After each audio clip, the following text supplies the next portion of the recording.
The key idea of this paper is actually, as the name suggests, to align the instructional diagrams to corresponding video demonstrations in a so-called constructive learning manner.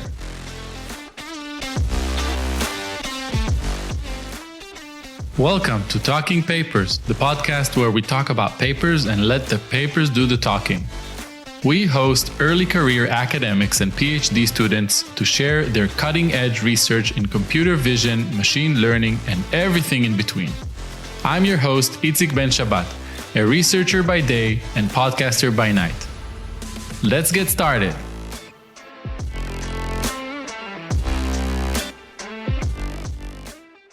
Hello and welcome to Talking Papers, the podcast where we talk about papers and let the papers do the talking. Today, we will be talking about the paper Aligning Step-by-Step Instructional Diagrams to Video Demonstrations.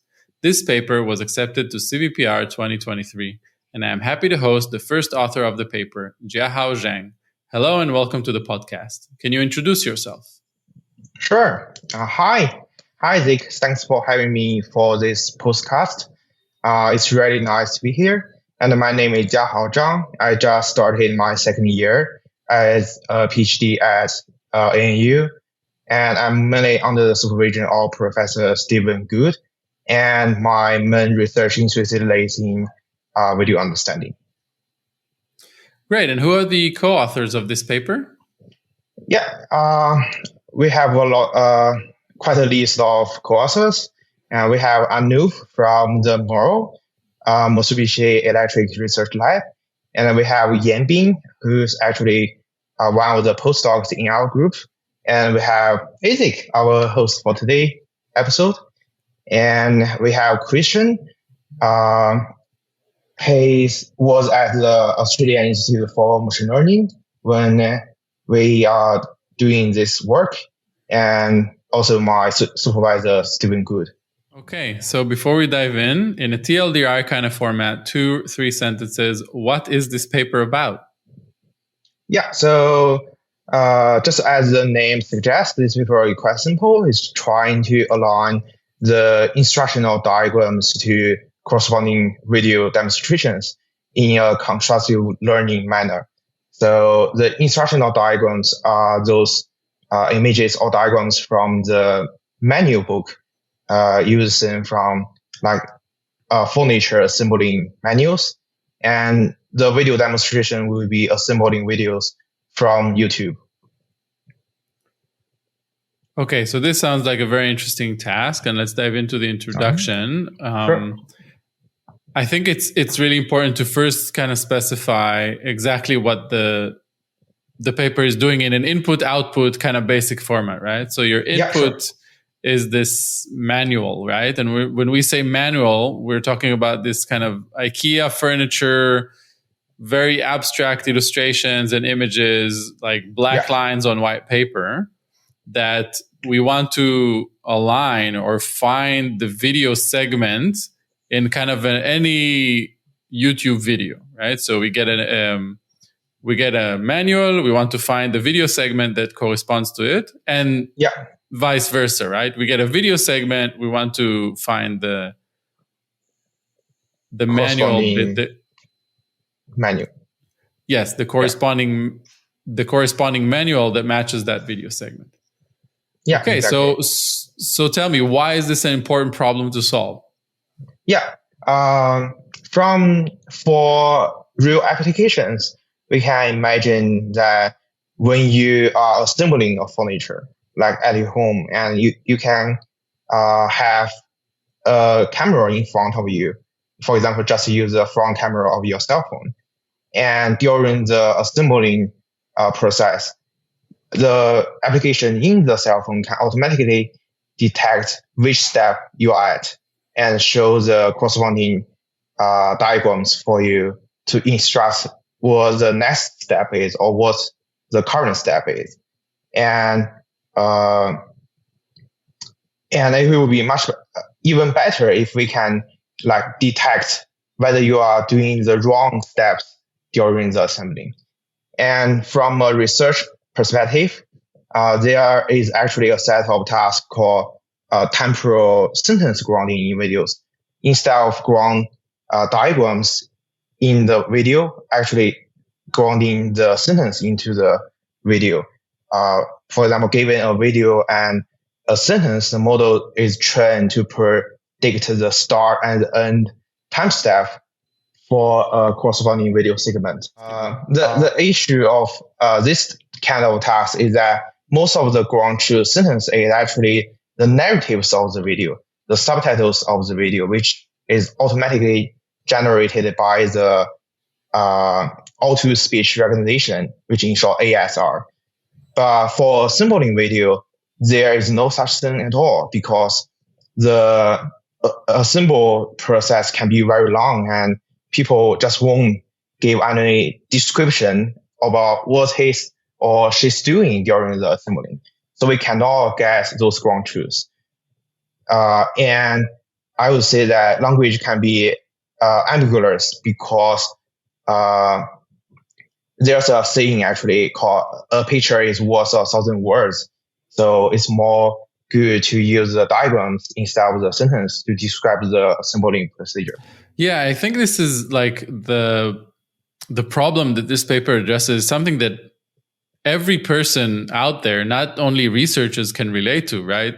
So many of us have moved an apartment and had to assemble some IKEA furniture. And even me, a trained mechanical engineer, I always get some part wrong at some point. I need to go back and fix it. And having this kind of tool that you can, just put a camera on, have it film what you're doing and kind of tell you, oh, you're doing the wrong step now, or you're doing something wrong is this huge feature that I would definitely be happy to use when the next time I'm assembling furniture.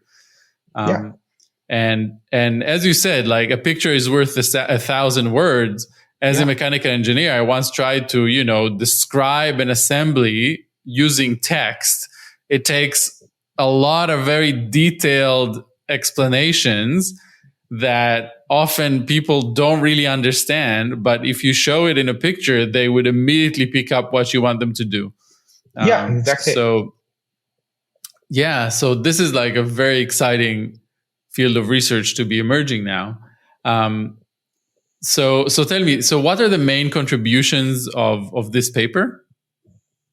Yeah, so the main contributions of this paper is basically a novel task that we propose to solve this multi-modal alignment between the instructional diagrams and the video demonstrations.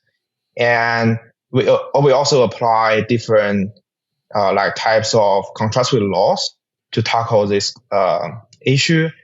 And finally, but the most importantly, we also introduce a quite large, high-quality data set, which contains both assembled videos from YouTube and manuals from IKEA official website.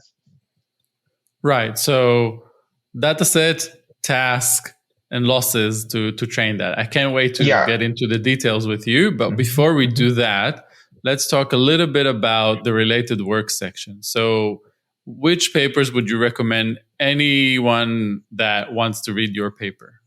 Yeah, the first one is definitely the IKEA Assembly Dataset, which is led by our host. And this entire project is actually inspired by that dataset. And in terms of the method, we actually inspired a lot by the very famous paper called CLIP.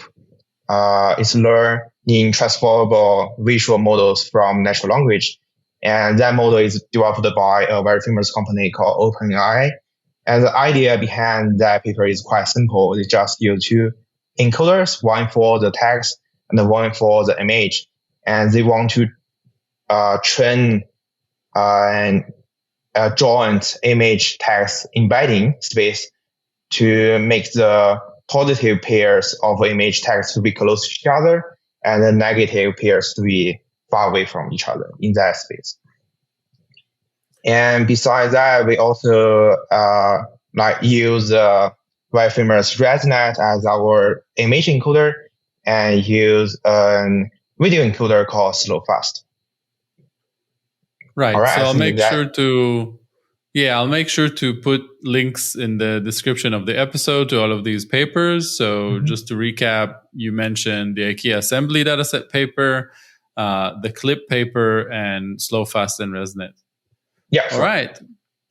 Let's dive in. So, what did you do and how did you do it? Yeah, to start with, we directly adapt the clip and the clip loss, which is info NCE with our dataset. So basically, we have a bunch of video clips and the corresponding manual images, the instructional diagrams, and Right. we have to. So let me just pause you for a minute. Let's talk about the data set first, right? So the data Yeah, set, sure. what does it contain? Like, what is the data that you provide?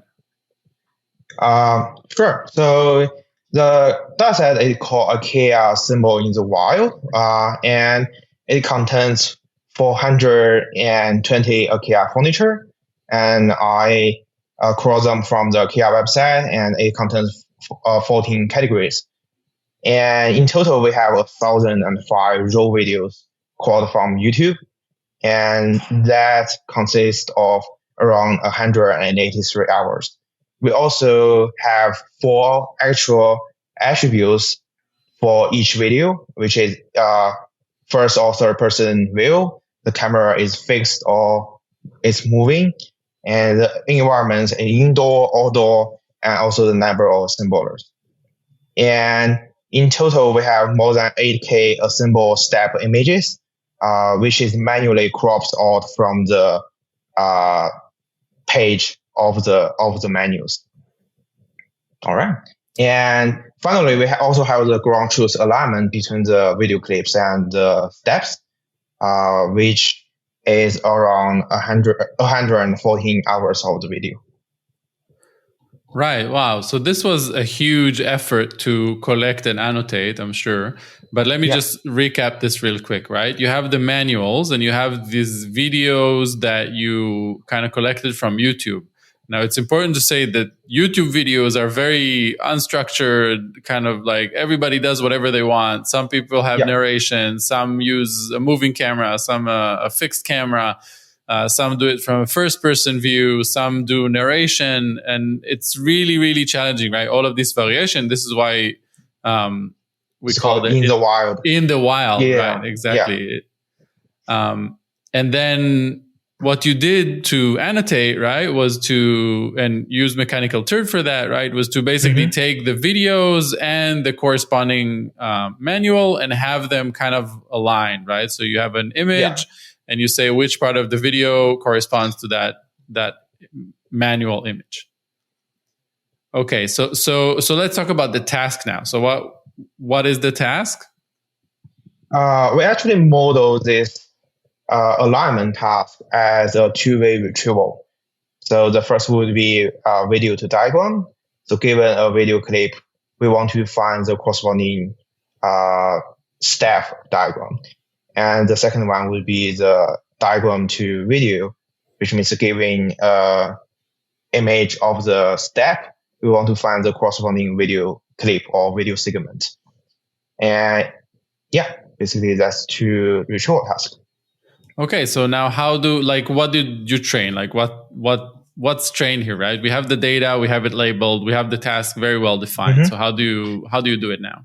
Yeah, so at the very beginning, we directly adopt the clip method, which means we have two encoders, one for the video and another one for the diagrams. And we then can extract the features from these two encoders, and we directly apply the info NCE with these features. And that's it. That's really simple. Right. So you take the video, you push that into an encoder, you get a vector, you take the image of every page of the manual or every image in the manual, every step in the manual, I should say, right? You push that into an image encoder, you get a vector, and the only thing that you want is those two vectors to be close to each other in the embedding space in the case where they match, and further away if they don't match, right? Yeah, exactly.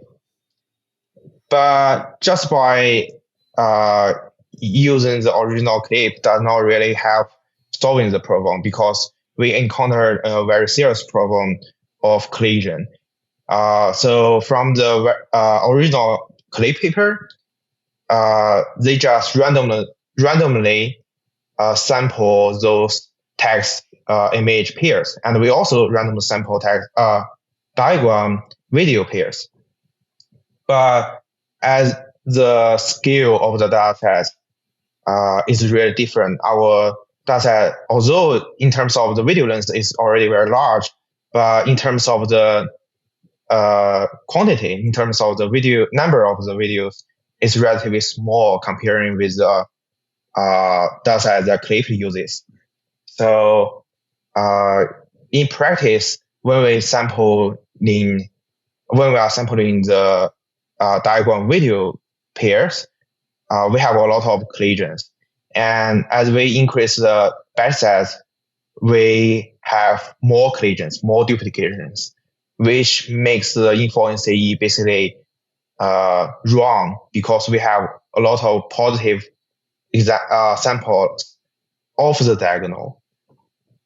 So in order to tackle this issue, instead of use the original info-NCE loss, we apply the Shannon divergence loss instead.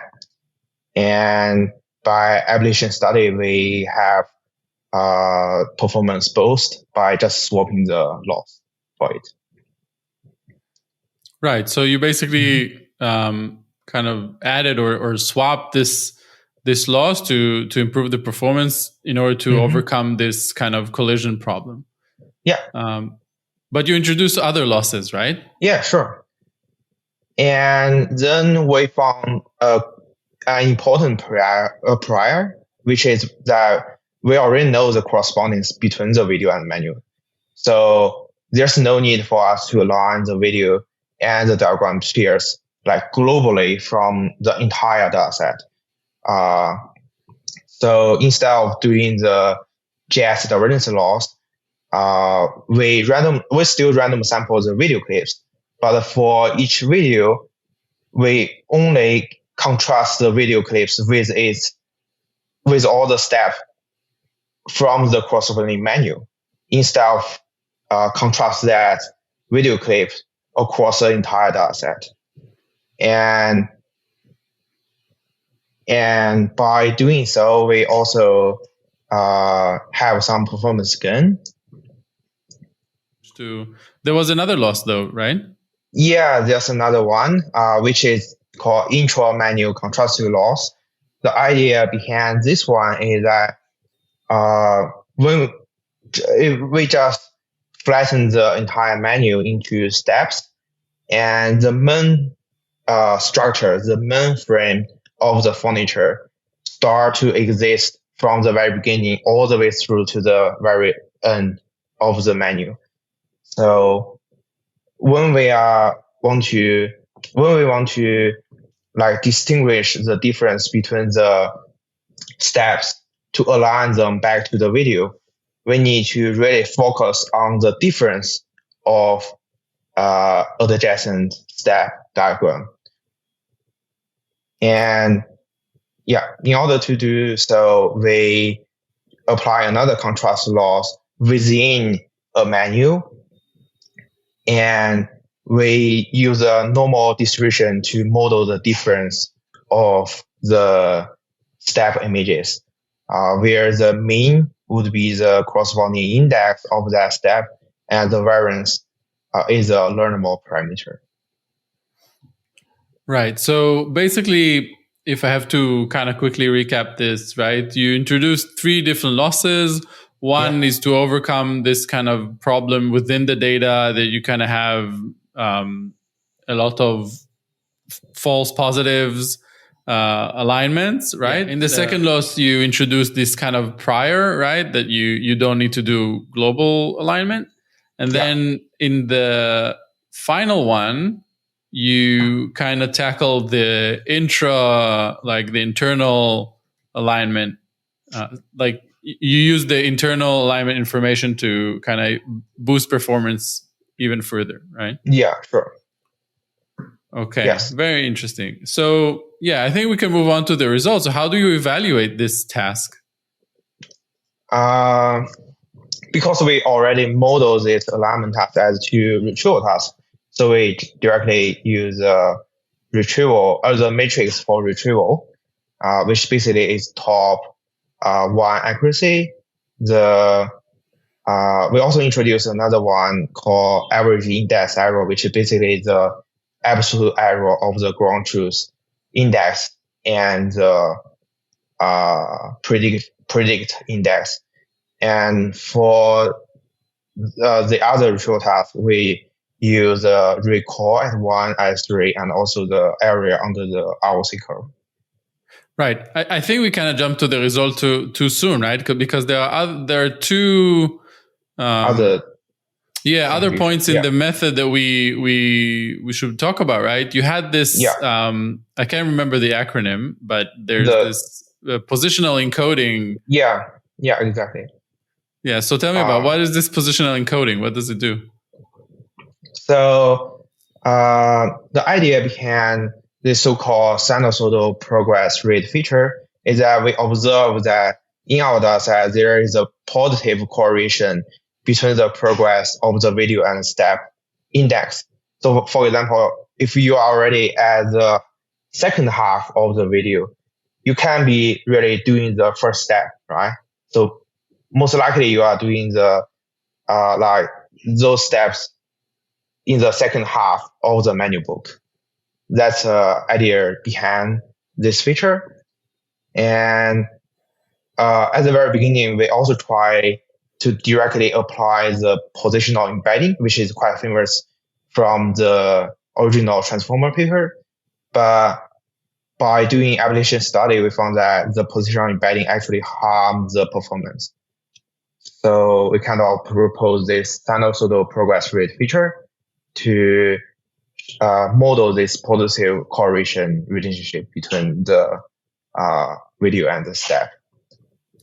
Right. So this feature basically kind of simply encodes the fact that we know that assemblies are a sequence, right? Some things happen before other things, right?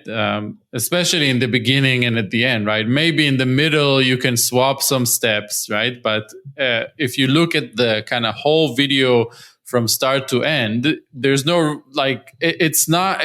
it's probably not going to happen that you do the first step of the assembly right at the end of the video, right? So this is how this feature is very useful for the task. Yeah. And besides that, at the very end, we also apply the optimal transport for post-processing. The optimal transport is actually not from the deep learning community, but a relative traditional optimization task where you want to move some stuff from a distribution to another distribution, and you can solve this optimization task by using a method called Shenkong knob algorithm, and to obtain the optimal transportation plan. And imagine that we directly adopt this method for post-processing. All the columns will be the video feature, and all the rows could be the image feature. And we want to optimize the relationship between those two different features. Right. So yeah, the optimal transport, right? In this scenario, what it does is basically kind of injects the thing that we know, which is like, every step in the manual is going to have, like, it's most likely to have only one video segment that's assigned to it, and vice versa, right? So like if we take it to the extreme case, right, it really prevents the case where you say, okay, this manual image corresponds to this segment and this segment and this segment, right? Once you need to choose one, and it has to be the one that best, and it's not just the one that is the maximum that corresponds to it, right? It needs to be kind of this algorithm that kind of sorts all of them in such a way that it kind of finds an optimal solution that everyone gets like an assignment, but overall it's minimized, right? It's not a greedy one, right? It's one that takes everything into account. Yeah. All right. That's all for the approach we use. Right. So you had let's recap the approach, right? So you had the encoders that are really kind of like clip, right? You feed the images and videos separately into different encoders. You get vectors. You want to push them together. You concatenate this progress ratio, right? In order to get like another kind of level of information of the sequence and the order that things are being done. You concatenate that, project that as well, and then use the 3 different losses that you mentioned. And then once this is all done, you can put that into kind of this post-processing to do the optimal transport to get this kind of nice alignment at the end. Yeah, exactly. So let's talk about the experiment. So you talk about, you already mentioned the evaluation metrics. So what experiments did you do? In terms of the experiments, we have actually 2 baselines. One is called cosine sim, which is basically just use the cosine similarity as our loss function. And another baseline is the one we directly adopt the clip, and we use the same backbone, but we stick with the influency loss. And for the evaluation study, we have compared this sinusoidal progress rate with the positional embedding, and we found that the positional embedding actually harm the performance. And we also compare the optimal transport with the dynamic time warping, and actually the result from both optimal transport and dynamic warping is quite good comparing with those baseline results, these 2 post-process. But the dynamic time warping actually performance slightly worse than the optimal transport. So we go with the OT instead of the DTW. All right, that's basically all the experiments. Right. So I think like this paper is a bit different than other papers in the sense that it doesn't only introduce a data set, it also introduces the task, right? So there are no kind of standard baselines or other methods that kind of did that, right? So you had to kind of build the baselines as you went along. But yeah, basically the experiment, right, is the retrieval, right? You get an image, you want to find the segment, you get a segment, you want to find the image, and the proposed method shows to outperform other baselines. And the ablation study really showed how like the different components kind of contributed to the performance gains. Okay, so moving to the conclusions and future work section of the episode. How do you see the impact of the paper going forward? All right, I would say this task is quite an interesting task to follow on because there's no such task before, and it's really interesting to align diagrams to videos instead of align sentence to the videos. And the dataset itself is definitely a contribution of this paper, and we would love to see a lot of papers citing this dataset and especially use this dataset for a lot of downstream tasks. Yeah, I think because it's a dataset and task paper, I think it has like this huge impact potential, kind of opening up this new field of research and providing researchers with the tools and data to kind of further explore this direction. Yeah, sure. Hopefully, yeah. All right. So moving on to my favorite part of the podcast. What did reviewer 2 say? please share some insightful comments that the reviewers had in the review process. Yeah, so we had 3 reviewers, and the main concerns are, first, there are not enough baselines and not enough relative words. And I think that's basically because this is a brand new task, and most of the sentence video alignment tasks are actually introduce some actual stuff that is language specific. For example, you want to align a noun from a sentence to an object in the video to boost the performance. But we cannot do that because we do not have nouns, right? So we cannot include those baselines by just swapping the language encoder or the text encoder. And another main concern is that one of the reviewers suggests that this task only shows the temporal alignment, but it didn't show the spatial alignment at all. By saying spatial, it means, yes, we can show the start and end point of a given diagram, but we cannot show that, for example, a furniture part is actually occurs in that video, right? So it means we didn't show the spatial alignment at all. And in fact, we actually done a class activation map from the video features onto those diagrams, onto those instructional images. But the attention map didn't produce any generalizable result at all. So basically, the attention is everywhere on the diagram. So that's I already put that in my future work list. So hopefully we can solve that in the next or future works.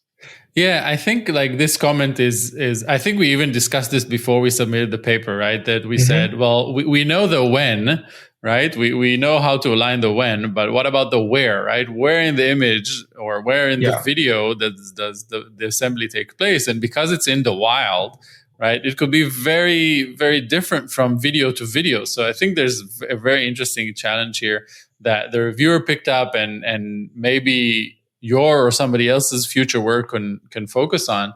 And I think this is what's actually good about this paper, right? It's just it starts this branch of research that can expand even further. And I think the overall review was positive, but kind of still opened the kind of the let's say, they really saw the potential, and I think this comment really says, well, yeah, there's still more potential to explore here in future work. All right. So with that, Jiahao, thank you very much for being a part of the podcast. And until next time, let your papers do the talking.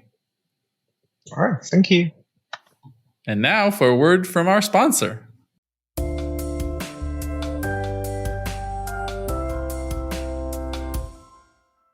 Are you interested in 3D and AI? If so, the team at Yoom is interested to hear from you. Yoom is an Israeli startup dedicated to volumetric video creation. They were voted as the 2022 Best Startup to Work For by the Duns 100. Join their team that works on geometric deep learning research, implicit representations of 3D humans, nerfs, and 3D 4D generative models. Visit yoom.com. Thank you for listening. That's it for this episode of Talking Papers. Please subscribe to the podcast feed on your favorite podcast app.